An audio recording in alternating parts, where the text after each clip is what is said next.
lebih dari 100 ulama-ulama Ahlus Sunnah wal Jamaah memberikan pernyataan bahwa nasab Ba'alwi, saudara, akurat, sah. Tapi si Imam jawab, walaupun ulama sedunia mengakui nasab Ba'alwi, saya tetap tidak mengakui. Kadal kebon. Katanya wajib menghormati habaib berdasarkan ayat kulla as'ad. Turunan Nabi itu harus bisa diverifikasi berdasarkan 1 kitab nasab, 2 kitab sejarah, 3 tes DNA.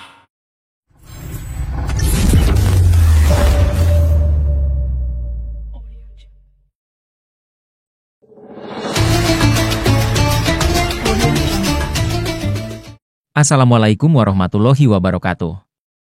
Sahabat Abah, pada video kali ini kita akan mendengarkan ceramah dari Rizik Syihab yang mengangkat topik penting tentang keturunan Ba'alawi, garis nasab keturunan Nabi Muhammad. Topik ini sering menimbulkan diskusi hangat dan bahkan perdebatan di tengah umat. Rizik Syihab, sebagai seorang tokoh yang lantang dalam mempertahankan nasab Ba'alawi, meyakini bahwa keturunan Ba'alawi memiliki silsilah yang sah sebagai keturunan Rasulullah. Beliau menegaskan bahwa para ulama telah mencapai kesepakatan atau ijma yang mengakui keaslian garis keturunan ini. Dalam ceramahnya, Rizik dengan suara yang khas, yang menggunakan kata-kata yang seolah-olah merendahkan orang lain, mengungkapkan pentingnya menjaga kemuliaan nasab Ba'alawi sebagai bagian dari penghormatan kepada Rasulullah. Ia berpendapat bahwa mempertanyakan keaslian nasab ini adalah tindakan yang berpotensi mengganggu persatuan umat. Menurut Rizik, ijma ulama sudah cukup menjadi bukti bahwa keturunan Ba'alawi adalah benar keturunan Nabi. Dengan semangat, beliau menyerukan kepada umat untuk menghormati kesepakatan ini dan menjaga persatuan tanpa mempertanyakan keabsahannya. Sebagian dari kita mungkin bertanya-tanya, mengapa masalah nasab ini dianggap penting?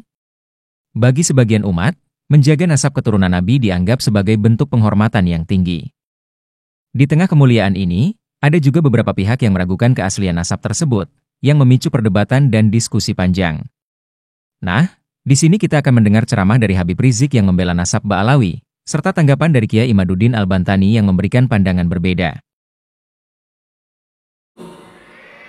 Betul? Betul? Lo mau pakai apa? Kelabang muter 5 panjer? Apa kelabang bunting? Masya Allah, udah Habib Hanif, udah persiapkan diri. Persiapkan hujah, burhan, baca, mutolaah lagi. Berangkat! Berangkat Habib Hanif. Abah permisi, cium tangan 3 hari 3 malam. Berangkat kemana? Kesultanan Banten. Berangkat saudara. Sampai di sana imam nggak datang. Al-Kaburi. Baru gua tahu nasabnya Al-Kaburi. Kacau tidak? Kacau tidak? Katanya 3 hari 3 malam orang datang dia lari, saudara. Saudara, macam-macam dia bikin alasan. Akhirnya ada temennya, namanya Qori. Namanya doang Qori. Tahu dia Qori bacaan apa? Gua gak paham dah. Masya Allah, nantangin berkelahi, saudara. Mana Habib yang berani bergulat sama saya? Yang ditantangin Habib Bahar, jadi. Dia salah cari musuh. Salah cari. Yang ditantangin Habib Bahar langsung gulung tangan. Di mana? Gua datang sekarang. Ya, gua tunggu di Kresek di Banten. Datang Habib Bahar. Sampai di sana, Qori kabur. Kacau tidak? Jadi apa? Al-Kaburi ri. Udah double tuh. Kedua kali ada lari gengnya. Betul? Betul? Dia nantangin Robito, saudara, untuk berdebat. Robito sediakan tempat. Robito fasilitasi, semuanya diundang, saudara. Bahkan Robito bilang silakan, mau debat 1 jam, 2 jam, 12 jam, 24 jam, 3 hari, seminggu, sebulan, silakan. Habib Hanif datang lagi lapor, Pak, ini mau berdebat lagi, Pak. Berapa lama nih kali? Seminggu kali, Pak. Seminggu, bini lu tinggal. Ya kan bininya anak kita. Masya Allah, ya pokoknya terserah mereka ya Pak. Mau seminggu kita hadapin. Ya udah, berangkat. Bismillah. Cium tangan, bolak-balik berangkat sudah. Jam 8 pagi udah ada di Robisto. Ditungguin. Siang, sore, malam, sampai 12 jam gak datang. Si Iman bergerombolannya kabur lagi. Iye. Lu bisa gak sih ngomong ye? Lu ye yang sedap dong. Coba. Iye. Kurang panjang. Iye. Takbir. Orang Betawi paham ye gitu. Gue dulu masih kecil. Main gundu sama temen. Saudara, begitu main gundu kita kalah, kan kita kesel. Begitu kita kesel, kata temen yang menang, itu sakit hatinya dalam. Sampai gue gede, gue gak lupa. Sampai sekarang nih gue di atas mimbar, gue gak lupa.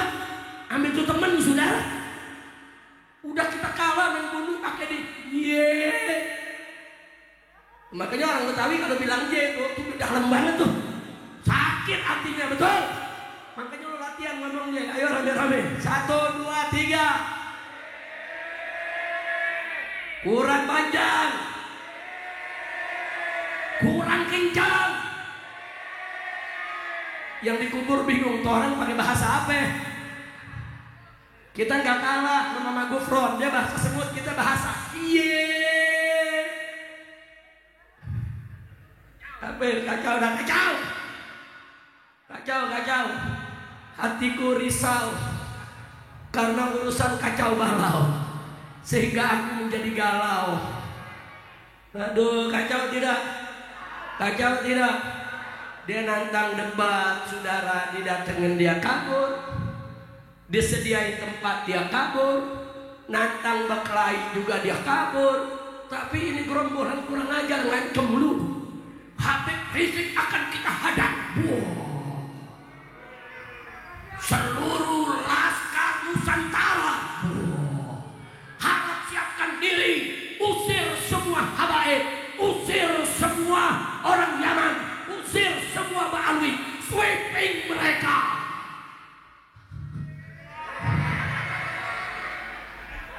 Tapi Ba'alwi mau di sweeping, Beb buru-buru pulang, Beb mau di sweeping, Beb. Kacau tidak? Saya dari dulu sama FPI tukang sweeping bandar narkoba, sweeping germo, sweeping bengkong, sweeping minuman keras, sweeping maksiat. Sekarang mau di sweeping sama dia. Iya. Kacau kutil babi. Gue nggak ngomong babi, gue ngomong kutil. Lu yang ngomong babi. Saudara, enggak sampai di situ.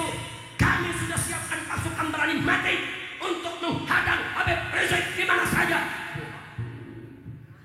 Keren banget. Mentang-mentang mereka didukung BNPT, iya. Mentang-mentang didukung sama Salam 88, iya. Dipikir kita takut ke Salam 88, ya.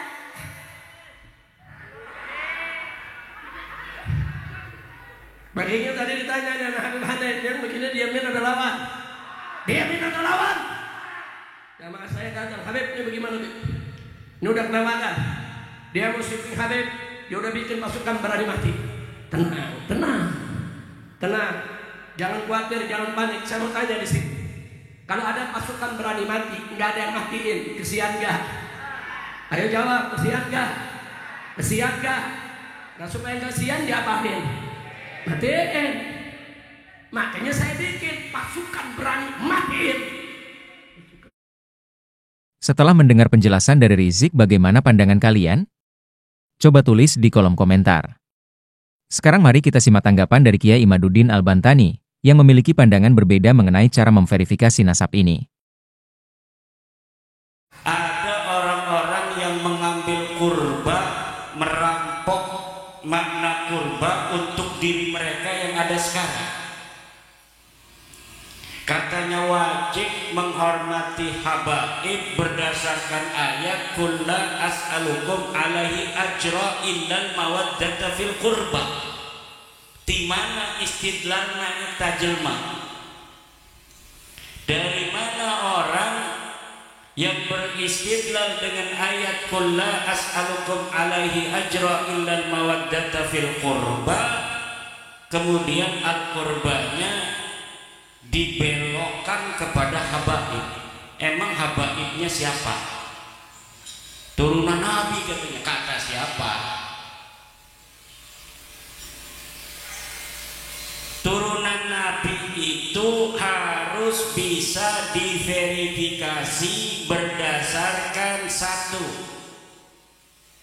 kitab nasab, dua, kitab sejarah, tiga, tes DNA. Kitab nasab putus, tidak ada satupun kitab nasab yang mencatat habaib ini sebagai keturunan Nabi sampai mereka mengaku di abad 9. Tidak ada. Kitab sejarah tidak ada susunan nama-nama dari leluhur mereka para habaib ini yang dicatat dalam sejarah. Mereka bikin sendiri sejarah-sejarah mereka. Katanya seorang imam, seorang mujtahid mutlak, seorang waliullah. Tapi ketika diteliti di dalam kitab-kitab yang ada pada zamannya masing-masing, tidak ada. Secara tes DNA melenceng kemana-mana. Tes DNA-nya keluarga Nabi yang ada sekarang keturunan J1, dia tes DNA-nya G, golf, gatel. Lalu mereka mengaku turunan Nabi berdasarkan apa? Orang mengaku ya boleh-boleh saja, tapi pengakuan itu harus ilmiah.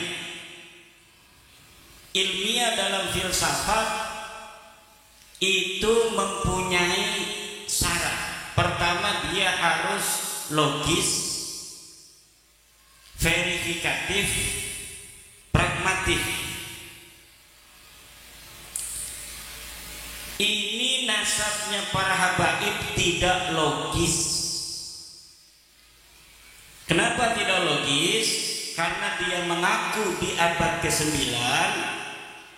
tentang orang-orang yang ada di abad ke-4 Hijriah, sementara di abad 4 Hijriahnya sudah ditulis nama-nama keluarga Nabi, nama-nama keturunannya. Katanya mereka keturunan Ahmad bin Isa dari anaknya yang bernama Ubaid. Sementara di kitab nasab yang ada di abad 4, anaknya Ahmad bin Isa tidak ada yang namanya Ubaid. Anaknya Ahmad bin Isa hanya 3, namanya Muhammad, Ali, dan Husain. Lalu berdasar apa mereka mengaku turun Rasulullah dari Ahmad bin Isa? Padahal Ahmad bin Isa tidak punya anak namanya Ubaid. Sederhana sekali. Hanya begitu saja sebenarnya. Kitab-kitab yang ada di abad ke-4, Silsilatul Alawiyah, di abad ke-5 Tahdhibul Ansab Al-Majdi Muntaqilatul Talibiyah, tidak mencatat Ahmad bin Isa punya anak namanya Ubaid. Di abad ke-6 seorang ulama ahli sunnah wal jamaah madzhab Syafi'i, pengarang tafsir Mafatihul Ghaib, namanya Imam Al-Fakhrur Razi, di dalam kitab nasabnya yang bernama Asy-Syajaratul Mubarakah menyatakan anaknya Ahmad bin Isa hanya 3. Pertama Muhammad, Ali, dan Husain. Tidak ada yang bernama Ahmad. Begitu pula kitab-kitab nasab yang ada di abad ke-7. Al-Fakhri, Al-Asili. Di abad ke-8 ada kitab As-Sabatul Musal. Ini semuanya kitab nasab. Yang saya sebutkan ini kitab nasab. Di abad ke-9 ada Umdatul Talib Al-Kubra, Umdatul Talib Al-Wusta, Umdatul Talib Al-As-Sughra. Semuanya tidak mencatat Ahmad bin Isa punya anak bernama Ubaidillah atau Menurut Kiai Imad, sebagai umat yang berakal, kita harus menjaga sikap kritis dan ilmiah, termasuk dalam menilai sebuah nasab. Untuk memverifikasi nasab, ada 3 pendekatan penting: kitab nasab yang terpercaya, catatan sejarah yang jelas, dan, di era modern ini, tes DNA. Kita tahu bahwa dalam sejarah keturunan Nabi, banyak kitab nasab yang ditulis oleh ulama ahli genealogi. Kitab-kitab ini memuat silsilah dengan sangat detail, dan kita harus memperhatikan sumber-sumber yang kredibel. Kita tidak bisa mengandalkan asumsi atau perkataan semata. Dalam kitab nasab yang terpercaya, misalnya, nama, Ubaid, yang sering disebut sebagai leluhur Ba'alawi tidak tercatat dengan jelas. Jadi, wajar jika ada yang bertanya tentang keaslian nasab ini.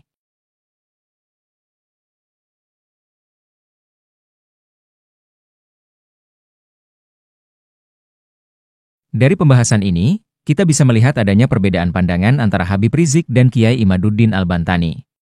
Satu pihak percaya pada ijma, ulama sebagai landasan keabsahan nasab Ba'alawi, sementara pihak lain menekankan pentingnya verifikasi ilmiah melalui bukti kitab dan tes DNA.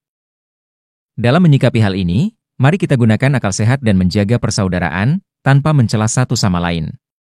Kita hendaknya terbuka terhadap berbagai pandangan, tetapi tetap bijaksana dalam menimbang mana yang terbaik. Semoga kita semua dapat mengambil hikmah dari pembahasan ini dan senantiasa mengutamakan persatuan umat. Terima kasih sudah menyimak. Wassalamualaikum warahmatullahi wabarakatuh.